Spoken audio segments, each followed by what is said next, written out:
Армысыздар, құрметті қазақ елі. Осыдан 2-3 күн бұрын Семей қаласынан Анел қарындасымыз бен Ботагөз құлыншақтарым маған Абай атамыздың 175 жылдығы қарсаңында эстафета жолдаған болатын.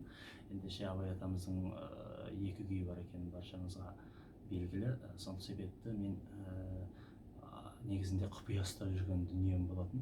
Абай атамыздың 175 жылдығында арнап бір күй шығарып жатқан болатынмын. Ол енді құпиямызды ашуға тура келіп тұр. Сол қарындастарымның эстафетасын ары қарай жалғастыруды жөн көріп тұрмын. Ендеше қазақтың қара шаңырағы қазақ радиосында эстафетамды жалғастырғанды жөн көріп тұрмын. Бұл эстафетаны қазақтың Секен Тұрысбегіне жолдаймын. Ендеше өзімнің Абай атама арнаған, Абай еліне арнаған, Абай топырағына арнаған, Абай